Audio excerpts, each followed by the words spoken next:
And how about that? Your Las Vegas Raiders ending 2024, the calendar year, that is, on a high note, taking down the New Orleans Saints on the road 25-10. Eddie Paskal joined by my man Jason Fitz from Yahoo in the fifth quarter, presented by Twitch.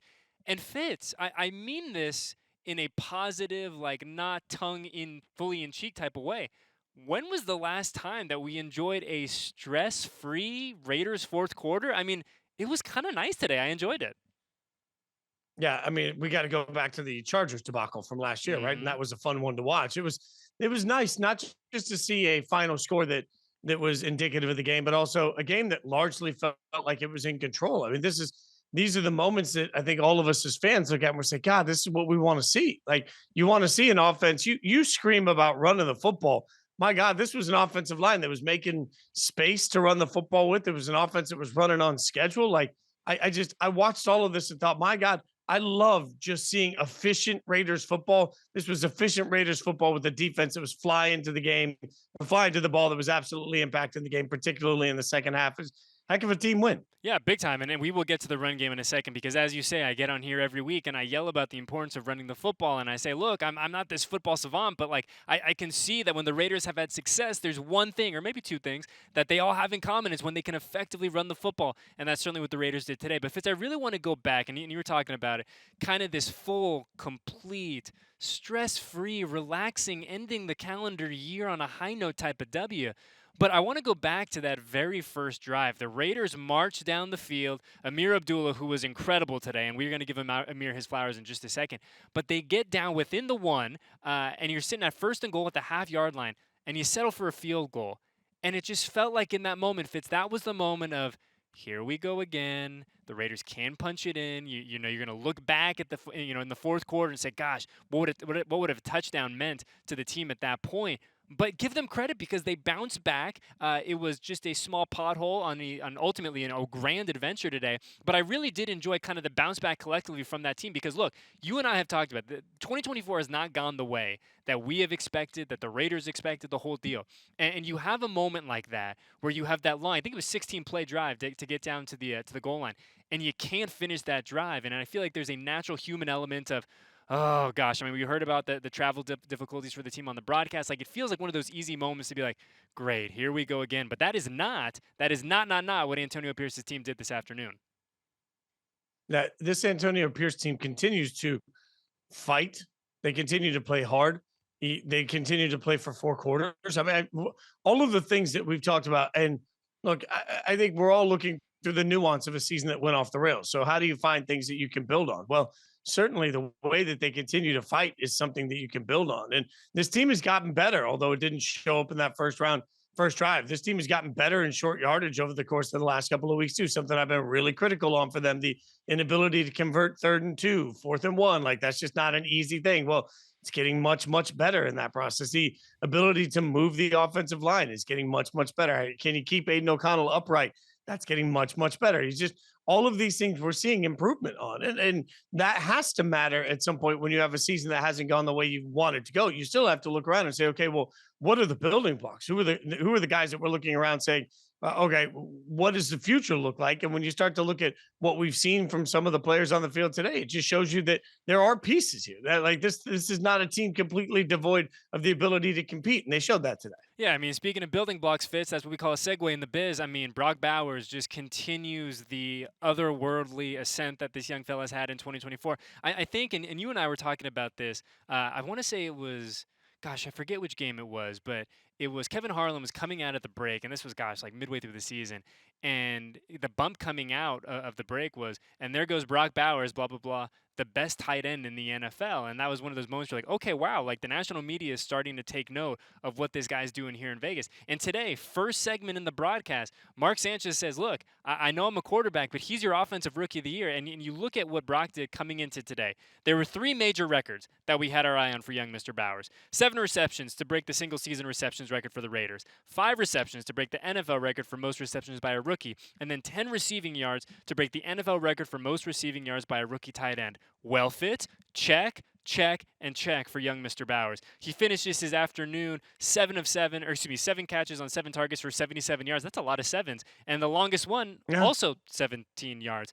But I mean, it feels like we talk about this every week, man. I mean, he is playing out of his mind. He is really one of the cornerstones of what this team is going to be and going forward. And it's just a lot of fun to watch him go out there and play football. He's not going to be a superstar. He is a superstar. And I think Sanchez is right. I do believe he is the offensive rookie of the year. And even some of the conversation that's happening right now around Saquon going for the record, and well, he has 17 games to do it. I think that's part of why it was important to do everything that was done today in 16.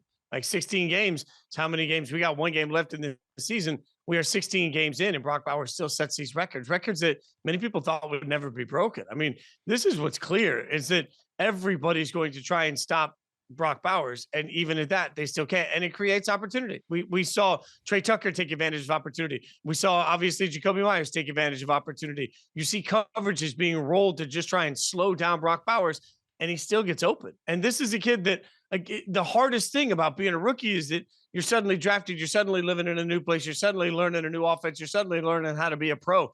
None of this matters to him. But think of how good he's going to get when he's got an off season to actually just focus on being a professional athlete. My God, like this is just the tip of the iceberg for somebody that clearly looks like he's going to end up being one of the great Raiders. And the fact is, I was getting texts from buddies the minute that record was passed. And the text was, wait, the all time receptions leader for the franchise, like same franchise that had Jerry Rice, Tim Brown, and Fred Biletnikoff, and the list goes on and on and on. Yes.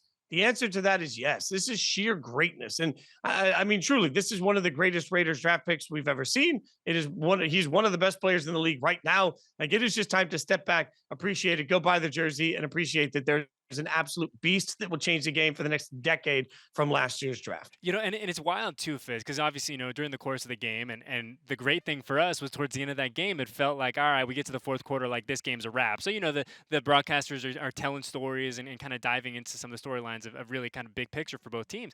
And they were talking about Brock, and everyone's made such a big deal about, oh, he only cares about football. He doesn't have the nice car. He doesn't wear the fancy clothes, no jewelry, this, that, and the other. But Christina Pink was talking to him, or was talking about her conversation with him, and she said that he told her, like, yeah, I'm kind of surprised by everything that's happened this year, right? So I think that level of humility, that level of like, look, I'm just trying to be the best version of myself every day, and the best version of myself has turned out to be one of the best tight ends, if not the best tight end in the NFL as a rookie is pretty cool. So to your point, right, like you give this kid a full off season, you give him a chance to grow, to mature on and off the field. I mean, you try not to let your imagination run wild, Fitz, about what he could be in the future, because the current version of Brock Bowers is pretty darn incredible. But like if you do let your mind wander, you go, gosh, man, like what is even the ceiling for a dude like this?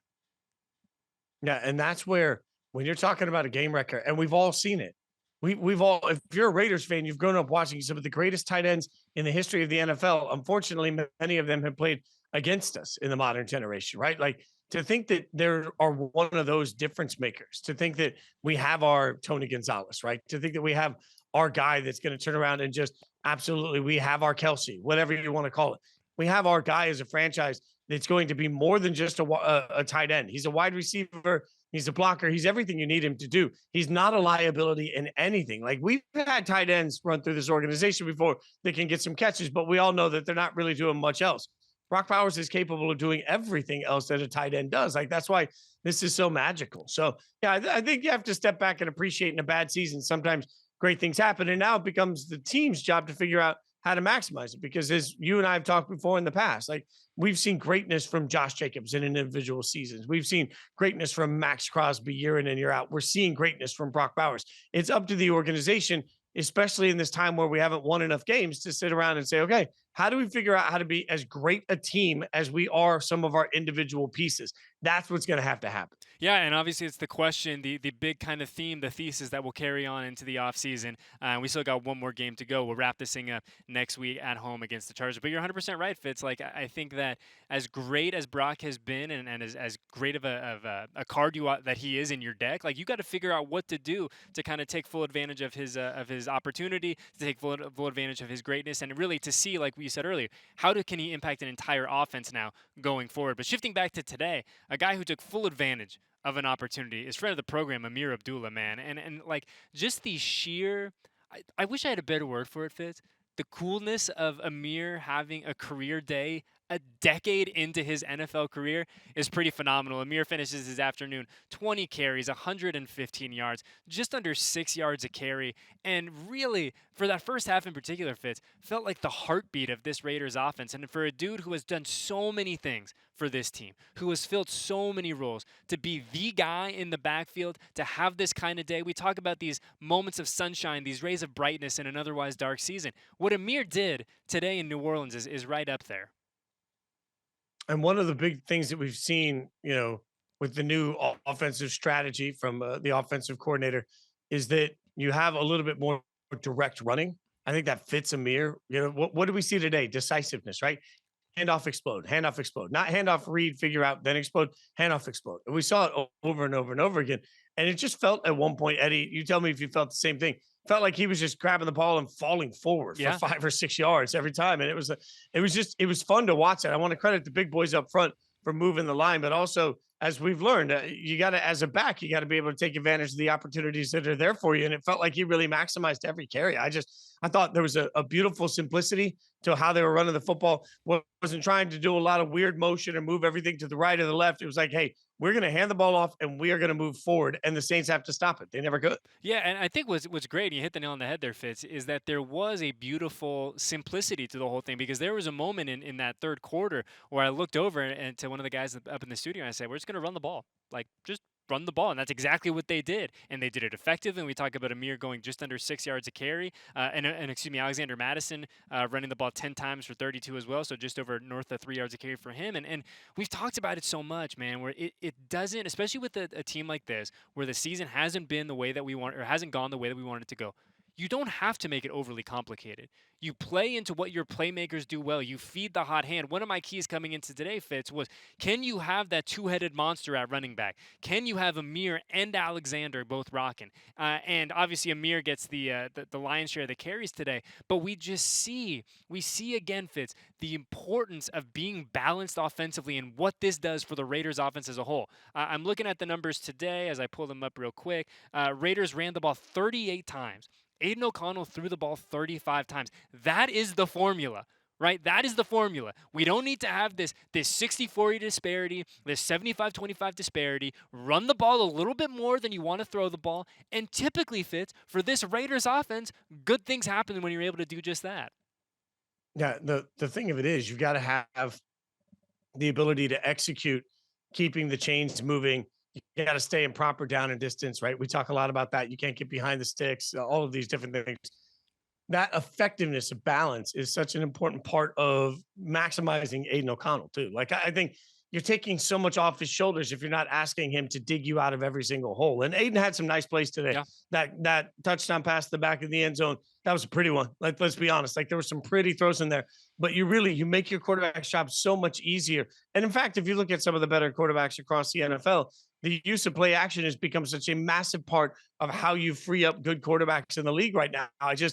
We shouldn't be surprised by this. You got to be able to run the football effectively, even at the college football level. We're all about to watch the college football playoffs. Your Oregon Ducks are going to be playing this weekend, or this week coming up in the college football playoff.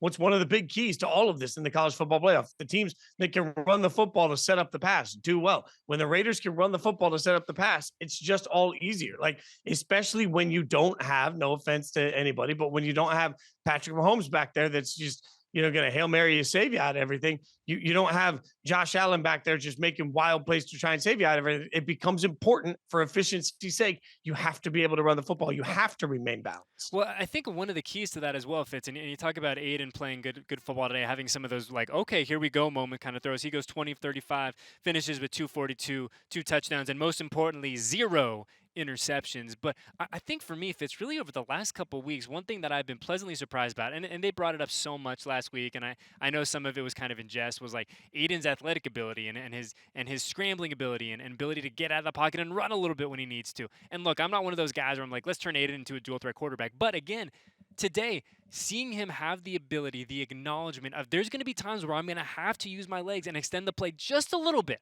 Right? I don't have to be Lamar Jackson. I don't have to be Josh Allen, but I got to do just enough to give my guys a chance to go make a play. And I think that for me, when we talk about, kind of objective things that we like from the last X amount of weeks of 2024, that to me is a big one for the young guy because they brought it up on the broadcast a lot.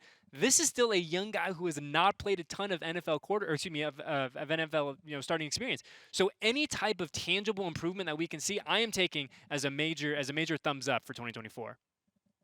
Well, and let's be fair, Aiden is trying to prove to the entire world that he can still start in this league, Yeah. that he can be somebody that this team can rely on, and that if he's not a starter, he can be a high level backup for a long time. I think there's a lot on the line for Aiden over the course of the end of the season. Like that's what we also have to remember when we talk about the outcome. Part of the reason that this team is fighting is because there's a lot of youth on this team that's really trying to prove that they belong in this league. They're trying to prove that they have the fight, and that's what you want to see from everybody. Aiden's got to get better every week. And I'm not going to sit here and say that I think that, he's played a flawless football game. But what you do want to see are at least the calling cards of like, hey, we've got something at the quarterback position. I think Aiden is showing that he can be a serviceable part of the NFL for a long time. And I know that sounds almost backhanded. It is not. There are only 32 starting quarterbacks in the NFL. I would argue there aren't even 32 great quarterbacks in the NFL. There's 50, 60 guys total that really belong in the league at this position. Aiden O'Connell's one of them. So I mean, tip of the cap to what he's shown for his belief, but also Aiden, Aiden believes in himself. Like he's doing what Aiden has done at every level of football. He's trusting himself. He's trusting his process. He's going out and doing the work. Yeah, and he's competing every week. He's going out there, he's competing, whether it's the guys That's in who he is. yeah, That's who he is. yeah, whether it's the guys in that quarterback room or in this case the New Orleans Saints defense, like he's going out there and he's competing. But we've talked a lot about the offense for good reason. But anytime you surrender 10 points to an NFL team, round of applause to the Raiders defense. And I want to begin here, Fitz. Our friend Isaiah Polamau has had. I mean, you talk about having a great month. Whew. I mean, this guy again last week after the AFC Defensive Player of the Week nod. I mean, he carries or follows that up, I should say, in another big way today. He goes 3 tackles, the loudest tackles I think we've seen in some time. 2 passes defense. I mean, this is a guy we talk about young dudes who want to go out there and put their best on film and say, hey, I deserve a spot, I deserve a role in the NFL. And Isaiah is doing just that. And man, it has been so much fun to watch the tandem of him and Trayvon Merrick play football in 2024. It's hard not to feel like they've earned the chance to run it back as starters again next year. Obviously, free agency changes a lot of things, and Mm-hmm. everybody will take a look at it. But I think Isaiah is one of the bigger success stories. And when we talk about how we view coaching, and you start to think about, okay, what's the sign of a good squad? Player development is part of it, right? I heard somebody already talking about the Colts and Chris Ballard, the GM of the Colts, and saying, hey, he's great at identifying talent, but maybe not great at identifying people that can develop that talent because that hasn't happened for the Colts. So now you start looking around and say, okay, well, who are players that have come in that are playing outside the expectation? And I think absolutely Isaiah is one of those names. I think even the way that Spillane is really just blown up into an every down difference maker. That speaks to something. K'Lavon Chaisson, who just yet again disruptive in back there, getting after the quarterback. Like there were players today that individually were like, "Yep, I see a spark. I see guys that you look at and say, yeah, this person is part of the future." How about this for a K'Lavon Chaisson stat today for you, Fitz? K'Lavon Chaisson has 5 sacks this season after he had a total of 5 sacks in his first 57 games played over the course of his first 4 NFL seasons. I mean, shout out to Rob Leonard, shout out to Patrick Graham, and we talk about that development. I mean, K'Lavon, I used this term, I think it was last week with you. He's having a Kuntzian end of 2024. But I mean, all kidding aside, I mean, the player development at this point in the year is so key, right? This team's not going to the playoffs. We kind of know how this season ultimately is going to end next Saturday or Sunday. But I mean, when you're looking at those small moments, we talk about those moments of sunshine and those moments of, okay, this is something we feel good about. I mean, KC is at the top of that list too. Yeah, absolutely. And I'll continue to echo, he's doing it without Max on the field. Yeah. So this isn't somebody else is taking away everything else, pay no attention to the man behind the curtain moment. No, this is definitely somebody that's maximizing their opportunity. And that's what you want from guys that are just fringe trying to really show that they belong. K'Lavon had the opportunity, as a former first round pick, it can go a couple of ways when you're no longer with your former team. It can be sort of a deflating moment that takes you out of the league, or it's a moment that charges you up and you really find that next level. And to see that next level being taken here, I think that's a testament to what's happening from the coaching standpoint. So yeah, 100%.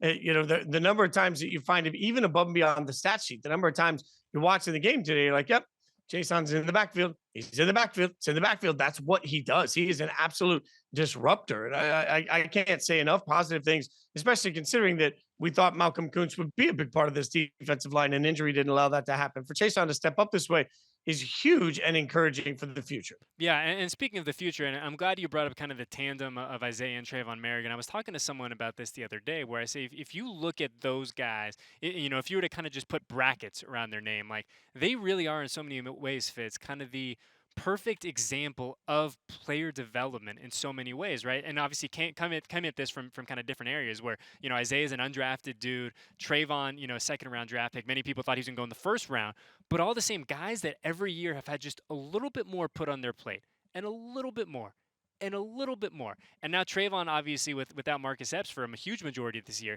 has stepped up really in that leadership role, has become more vocal. Some of the stats surrounding Trayvon are pretty incredible when you look at him compared to safeties around or other DBs around the NFL. But the same thing with Isaiah, where it's just a little bit more. It's a little bit more. You start on special teams, and the development aspect of this is so important. And I would love to see them have an opportunity, like you said, to run this thing back in 2024 because they really kind of quietly have become one of the more dynamic tandems on the back end in the NFL. Yeah, and I think we do have to look at the way this defense is playing right now and say, hey, I know the season didn't go the way any of us expected for what we thought was going to be the massive strength of this team, but man, the defense is playing well. The Mhm. defense is they were flying to the football in this game. They were clearly in control, and sometimes oversimplification here, but sometimes I feel like when you have the best unit on the field, whatever we're looking at, offense, defense, both sides, when you have the best unit on the field, you will win. The best unit on the field in today's game was clearly the Raiders defense above and beyond everything else. And holding Spencer Rattler and company to 10 points. I know it's Spencer Rattler, but still holding Spencer Rattler to 10 points is important in this conversation. And for anyone to roll their eyes and say, well, it's Spencer Rattler, I would just ask how many times we've watched the Raiders have a backup quarterback come in and just torch him. We've all seen it over the last few years. So to see a disciplined game plan where, particularly in the second half, just felt like guys were getting loose all over that defensive line. Butler with a couple of big hits too. I Yep. just you watch the way that they were flying to the football. That's special, and that's what you're trying to bottle up and figure out how to maintain from day one of next season. And to make it super black and white, Fits, right? You look at what this Raiders defense has done over the past 3 weeks. The most points they have surrendered since, like, I'm looking at week 14 is 15 points. The past 3 weeks they've surrendered 15 points, 14 points, and 10 points. That's pretty darn good at going against NFL competition. I don't care if the results aren't there in the long run for the silver and black. Like, you take that sample size, that's pretty darn good and pretty darn effective. Yeah, and for the most part, we're going to look back on this like we do every time. Every time a season goes off the rails, you look back at the end of the year and say, "Man, how did this happen? How did this happen? How did this happen?" The hardest thing to put into context is what do you do with the team that closes with just this level of passion and this level of fire and this level of hope, right? What do you do? What's the proper way to evaluate that? That's going to be one of the toughest things that Tom Telesco has to do. That's going to be one of the toughest things that Antonio Pierce has to do. And then it's going to be one of the toughest things for Mark Davis to do is really figure out the right way to view everything from the season because it feels like this is a team playing much better today, like above and beyond the outcome. They are playing better football today than they were a month ago. And that has to count for something. That will count for something. Yeah, and again, right, and you and I have banged this drum, and we have had this conversation dozens and dozens of times over the past, 4 or 5 months, but this is a team that has been decimated by injury. Max Crosby's not out there. Christian Wilkins isn't out there.